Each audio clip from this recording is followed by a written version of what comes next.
Mumbai Municipal Corporation statewide online lectures, subject Science 2, Standard 9. I am Yasmin Sheikh from Meethanagar BMC School. Today we are going to start with the chapter Classification of Plants. Actually, we have already started with the chapter.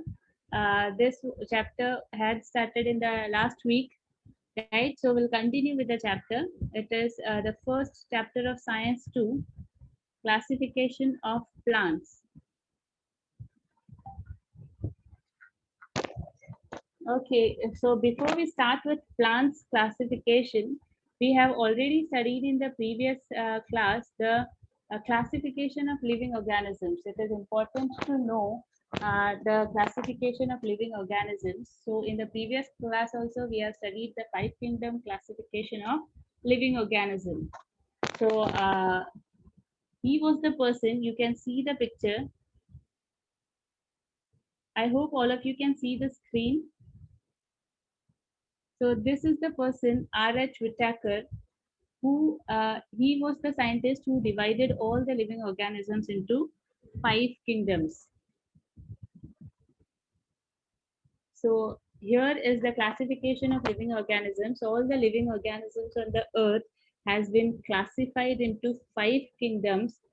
That is Monera, Protista, Plantae, Fungi, and Animalia. So here we can see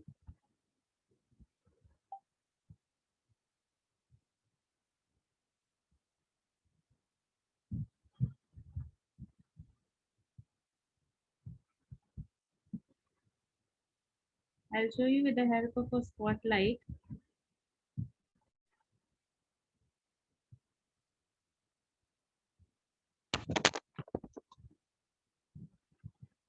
Yes, so the living organisms are classified into five kingdoms.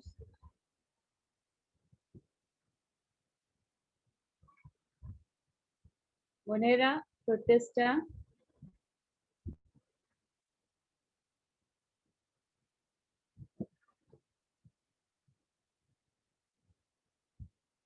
Plantae, Fungi, and Animalia. So, living organisms on the basis of their cells, prokaryotic and eukaryotic cells. So, all the prokaryotic cell organisms are divided into Monera, while all the remaining eukaryotic cell organisms are divided into Protista, Plantae, Fungi, and Animalia.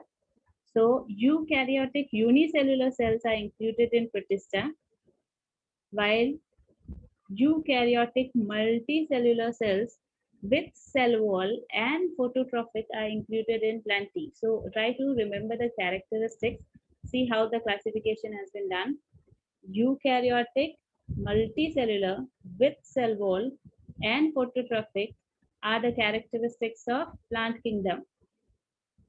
While eukaryotic, multicellular with cell wall but heterotrophic are included in the kingdom fungi, and eukaryotic multicellular without cell wall are included in the kingdom Animalia. Right? So I hope this is clear to you. In 1969, the scientist R.H. Whitaker has classified living organisms into five kingdoms: Monera, Protista, Plantae, Fungi, and Animalia. Right?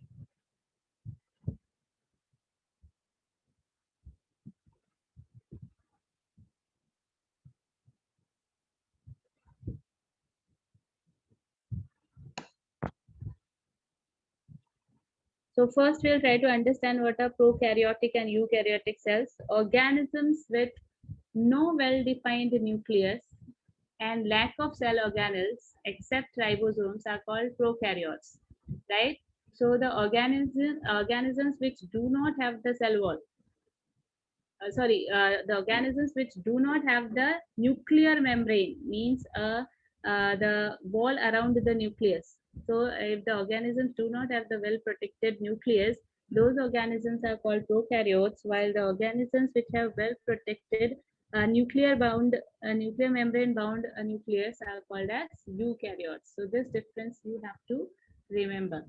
So on the basis of that, that is protected nucleus and unprotected nucleus or the nuclear membrane bound nucleus and without nuclear membrane bound nucleus are classified as prokaryotes and eukaryotes. Right, so we are going to study about plants, and the plants are eukaryotes. That means they have a well-defined nucleus and the various cell organelles present in them. So here you can see Monera, all the unicellular organisms are included in Monera, while in Protista, the eukaryotic unicellular organisms are included in Protista. Then heterotrophic organisms are included in fungi, autotrophic in plants, and the without cell wall and those are included in animals. So I hope all of you have followed the five kingdom classification of living organisms.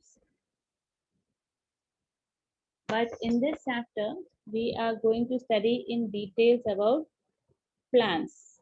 So we are going to study in details about the classification of plants. So before we start with the classification of plants, we should know the characteristics of plants, isn't it? And I hope everyone must be knowing what are the characteristics of plants. Why do we say that this organism is a plant, right?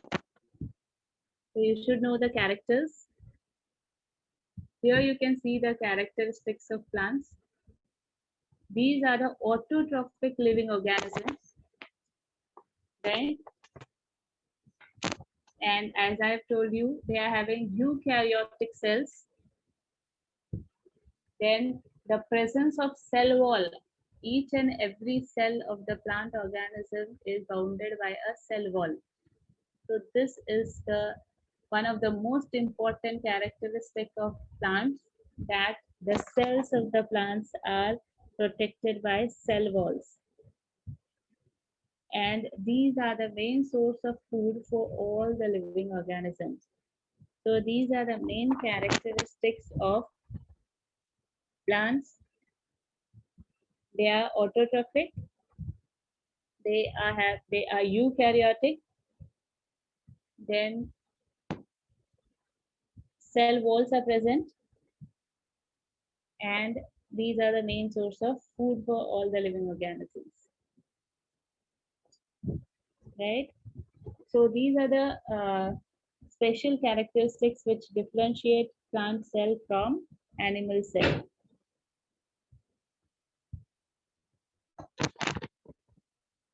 Now here you can see, so first we'll we'll overall see the classification of plants, and then we are going to study each subkingdom and division in details.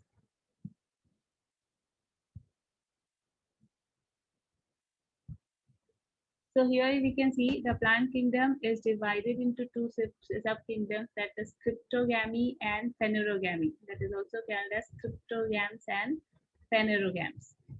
This we have already studied in the previous lectures last week. So cryptogams are again divided into three divisions, that is Thallophyta, Bryophyta, and Pteridophyta. Okay, so all of you should repeat after me. On your don't keep your mics on.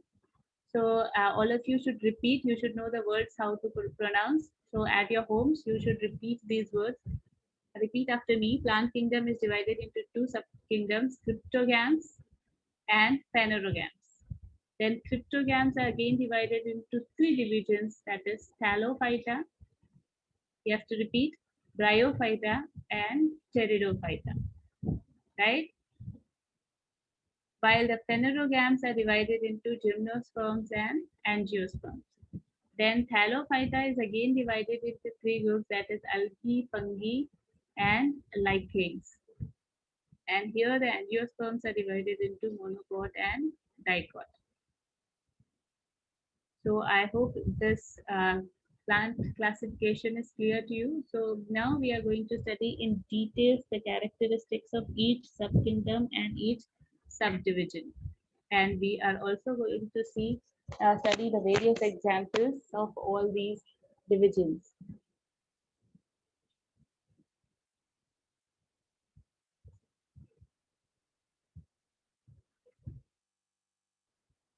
Okay. So before we start with the cryptograms. So first, let us see the basis for classification. In our textbook, a topic is there that is called basis for classification. So the classification is based on the presence or absence of organs, right? Whether the root, stem, or leaves are present or not. So this is the first criteria for the classification of plants. Then the presence or absence of the conducting tissues. All of you know there are two types of conducting tissues, xylem and phloem, isn't it? So, if whether the conducting tissues are present or not, so this is also the next consideration for classification, right? So, the presence of root, stem, and leaves, and the presence of conducting tissues. So, these are the basis of classification.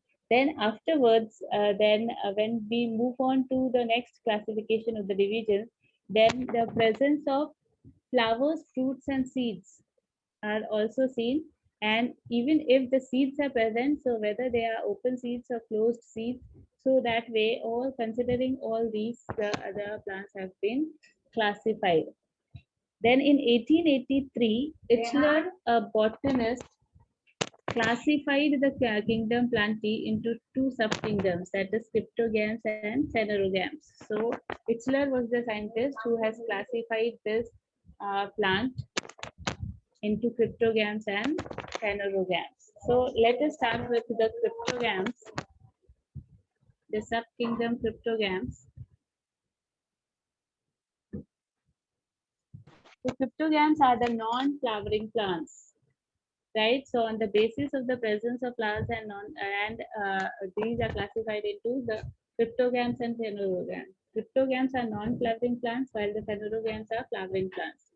So all these plants reproduce by spore formation, right? So cryptogams do not have flower, they do not have seed, and they reproduce with the help of spores.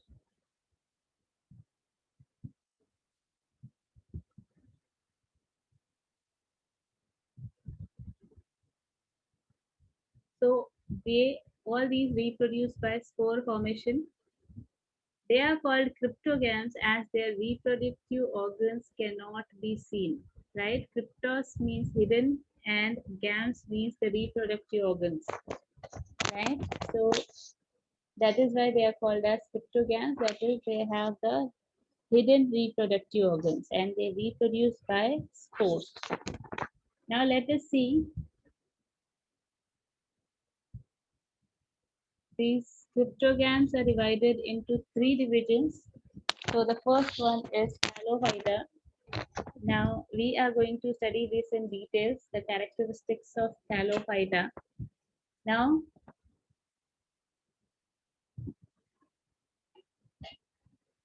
these plants grow mainly in water, right? This is the first characteristic. So you have to remember the characteristics. So better you learn the characteristics point wise so that you understand.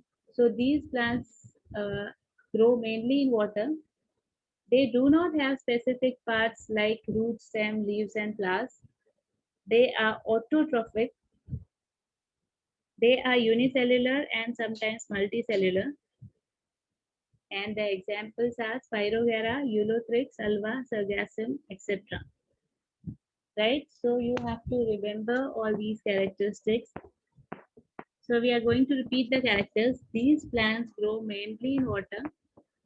This group of plants, which do not have specific parts like roots, stem, leaves, flowers, but they are autotrophic due to the presence of chlorophylls, and they are also called as algae. And algae shows great diversity. They may be unicellular or multicellular and microscopic or large. So the different examples of algae are Spirogyra, Eulothrix, Alba, Sargassum, etc. So now let us see. Here are the pictures you can see here. These are the plants belonging to Thallophyta group. You can see Alva. This is the plant called Alva. They are having thalloid body. They don't have root, stem, and leaf. right?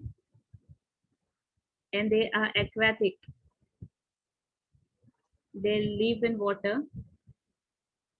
This is another example. You must have seen such plants. This is Cara in water. You can see all these plants in water only.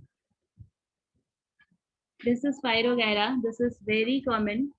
You must have seen lakes or ponds with greenish water, right?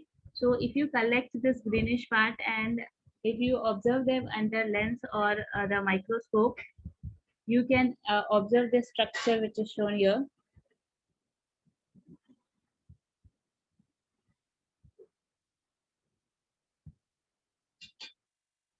Okay, so here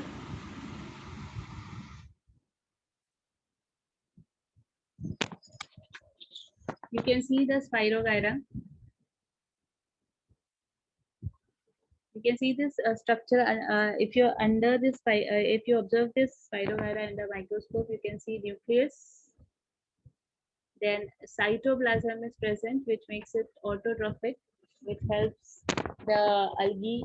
So this is also a kind of algae which helps them for photosynthesis. Then pyronoids are present. Pyronoids, they store the food, whatever they prepare the food during photosynthesis, that is stored in pyronoids. Then chloroplast is present. Vacuoles are present, right? So this is the structure of Spirogyra. Sometimes in exams also, it is asked to draw neat level diagram of Spirogyra. But the original Spirogyra, it looks like this. When you observe it in water, it looks like long thread-like structures.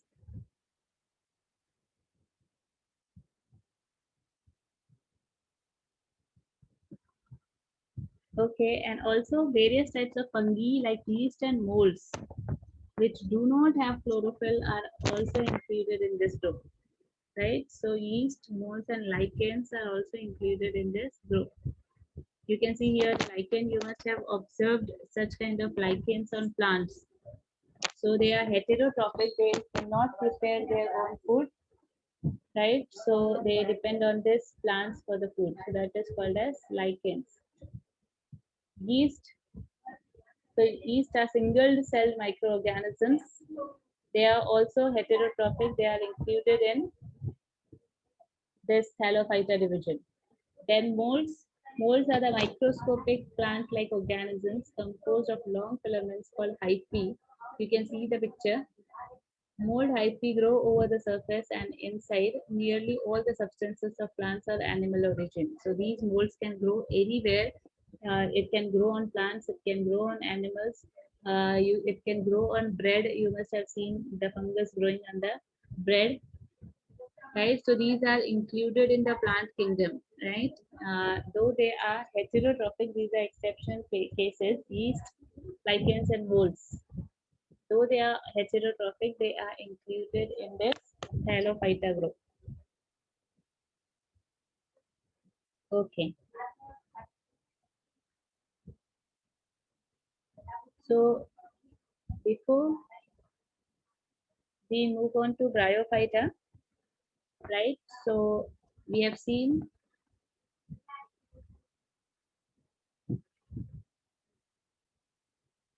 so this was the division Thallophyta, which includes all these plants, Alva, Cara, Spirogyra, lichen, yeast, and molds.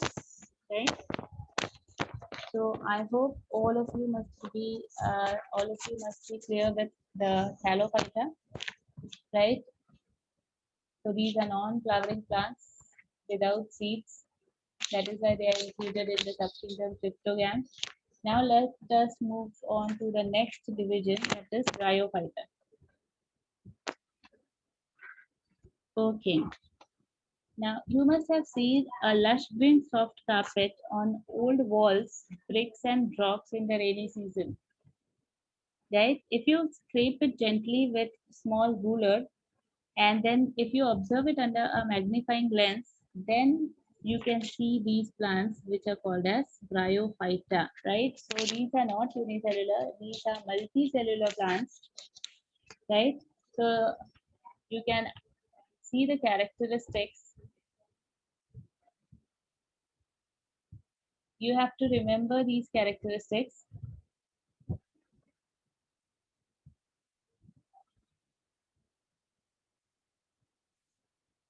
This group of plant is called amphibians of the plant kingdom, right? They are the amphibians. That means you will find them in moist places. You can find them in water also, and you can find them on land also. These are the amphibians, all the plants of the division Bryophyta.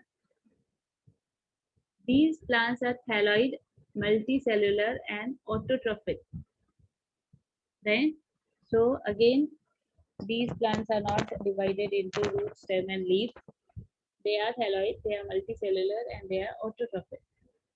They also reproduce by spore formation. They do not have specific tissues for conduction of food and water. Now, till here, the plants are not divided into root, stem, and leaves, and they also don't have the special conducting tissues like xylem and phloem. So these are the characteristics of the bryophytic plants, right? And the examples are mosses, all the different kinds of mosses which you see around yourself. Those are nothing but the bryophyta plants. Moss, which you say in Hindi, we call this moss as kai. You must have seen kai. You must have seen those them on bricks or any slippery places where continuous water is there, and in the place which is damp all the time, it is having moisture. So at those places, you can see the moss. I'll show you the picture. Then Markantia, Anthocerus rixia, these are the examples of bryophyta.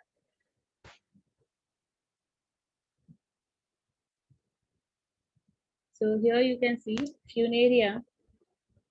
A Funaria diagram is given in your textbooks. You can see here the Funaria plant. It is divided into leaf-like parts and the root-like rhizoids. You can see, you may think that the roots are there, but those are not roots. Those are false roots. Those are called as rhizoids. So rhizoids are present, leaf-like parts are present. They are having stalk and capsule. So here you can see stalk. See, this is called as capsule, and this is called as stalk. The stem-like part, that is called as stalk. This is called as capsule. The spores are present in the capsules. So these capsules burst open, the spores fall off, and then the new plant is produced. Right?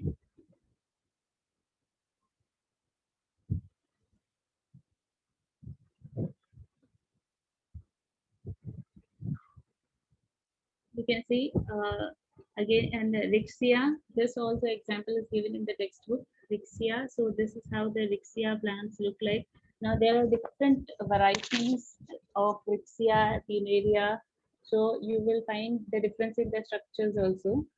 But the basic structure is the same. That is, they have stalk and capsule. So this is how the Rixia plant looks like. Rixia and Funaria.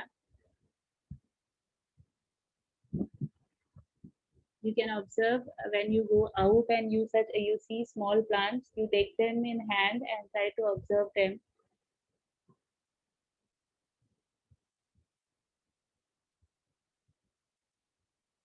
Then next,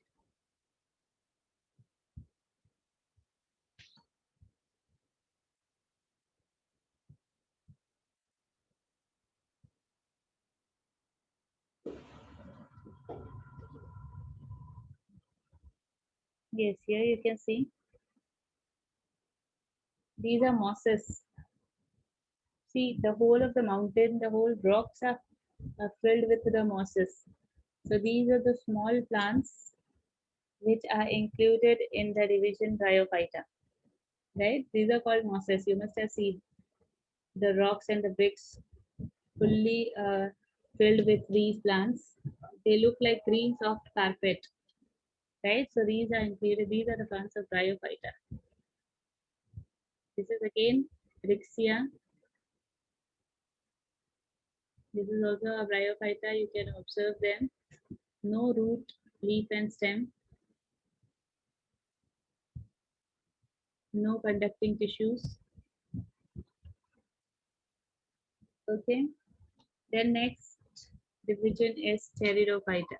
Now here you will see the development, or here you can see now the plants from this group have well developed root, stem and leaves. So from this division you can see the plant body differentiated into root, stem and leaf.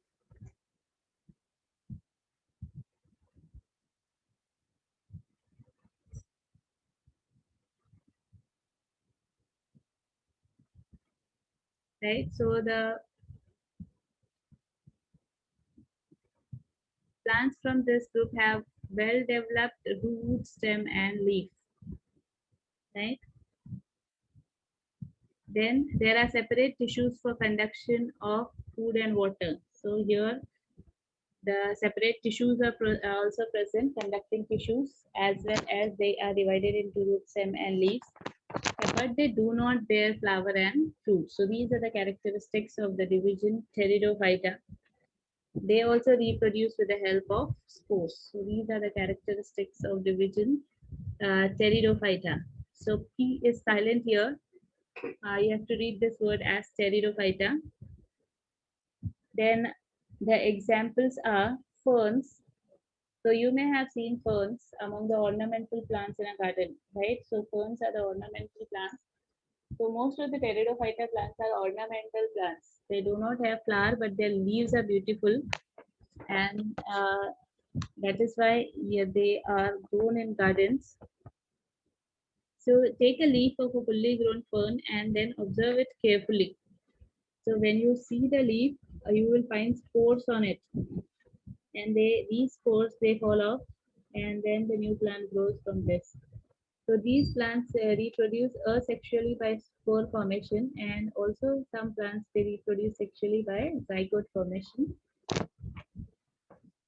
So let us see the examples.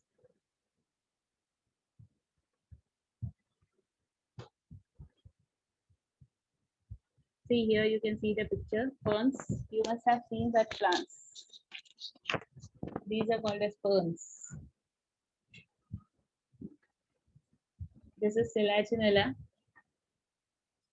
This is also an example of Pteridophyta. They do not have flowers and seeds and fruits, but they have beautiful leaves. Then Equisetum, again you can see the picture, Equisetum. So this is also an example of Pteridophyta. Then you can see here Sporangia. So you can see the leaf if you observe any pteridophyta. On some of the pteridophyta, you can see on the posterior side, that is on the back side of the leaf, you can see such sporangia in which the sories are present on the leaf. And when these fall off, they burst open, and the sori, many sporangia, they fall on the ground, and the new plant is grown from these. Right. So again, we'll see the examples, photos of pteridophyta. All the different types of ferns. So many different types of ferns are there with different shapes of leaves. Selaginella, Equisetum, then Sporangia is shown here on the back side of the leaf of Pteridophyta. Can you see here? These are called as Sporangia.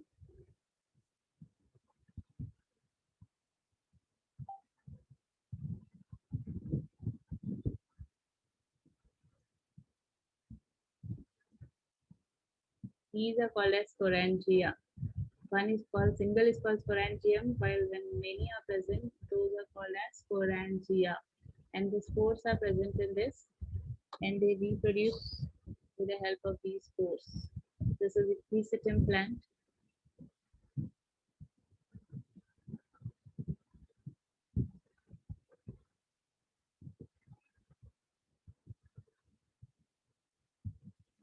Okay. So before we move on to evaluation, so let us revise what we have studied today.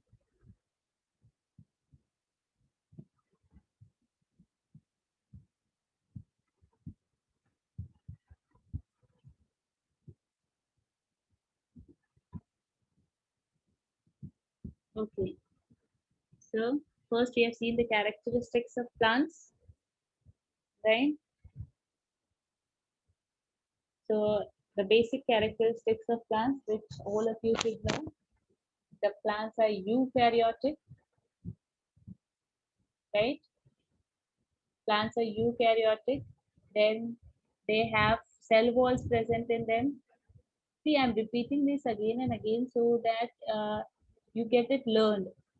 So that whenever if somebody asks you in sleep also, what are the characteristics of plants, you should know. When we say that plant, then the living organism, that living organism or that organism is called as plant because it is made up of eukaryotic cells and they are having cell wall in them and they are autotrophic. That means chlorophyll is present in them and they can prepare their own food by the process of photosynthesis. So these are the basic characteristics of plants, right? Then also you should learn this plant kingdom thoroughly without mugging up also. When I am repeating it, you repeat after me and you will get it learned, right? So plant kingdom you should know. Plants are divided into two subkingdoms, cryptogams and phanerogams. Cryptogams are divided into three divisions, Thallophyta, Bryophyta, Pteridophyta. Then Thallophyta is divided into algae, fungi, and lichens. While phanerogams are divided into gymnosperms and angiosperms are divided into monocot and dicot.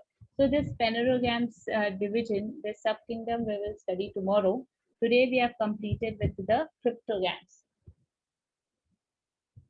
So cryptogams, these are the non-flowering plants. We cannot see any flower in these plants, flowers and seeds, and they are called cryptogams because their reproductive organs cannot be seen and they reproduce by spore formation. Then first division Thallophyta. So what we have seen in this, what are the characteristics of Thallophyta? Without learning also you should know. See, these are the primitive plants which do not have root, stem, and leaf. They live in water. They are autotrophic. They are also called as algae, right?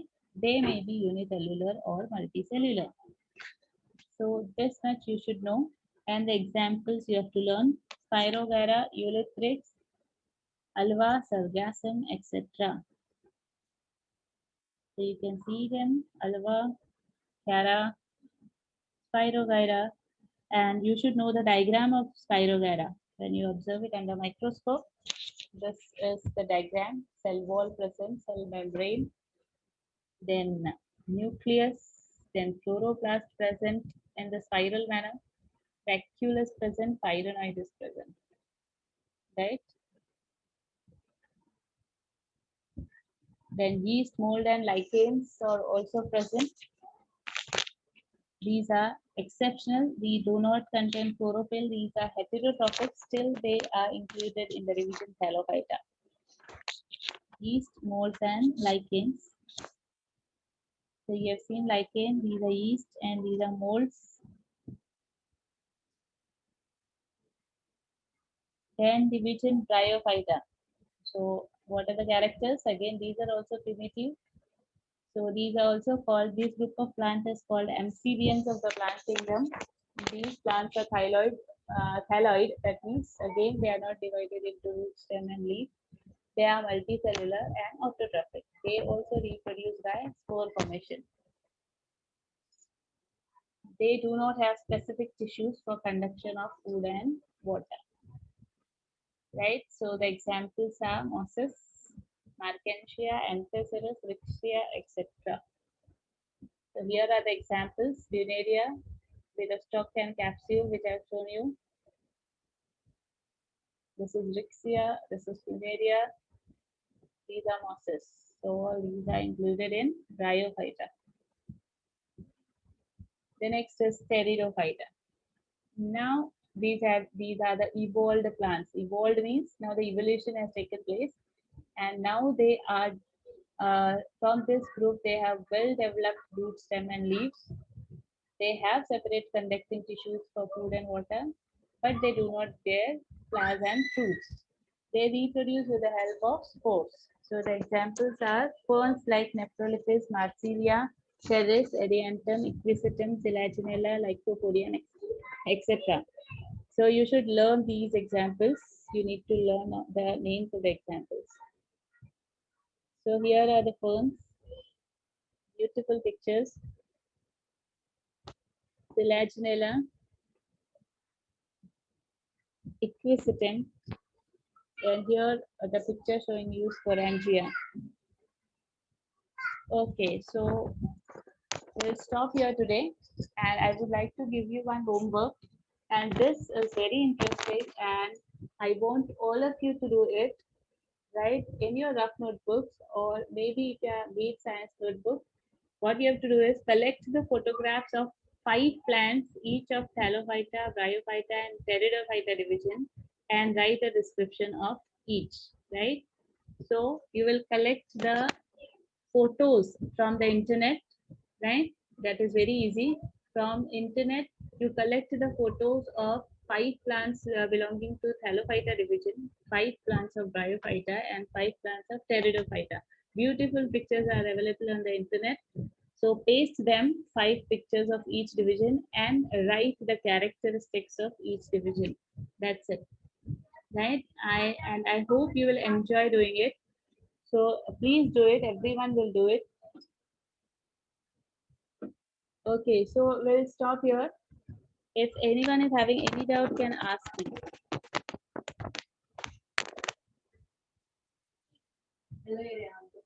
Almas, madam, if anyone is having, if the students are having doubt, they can ask the question.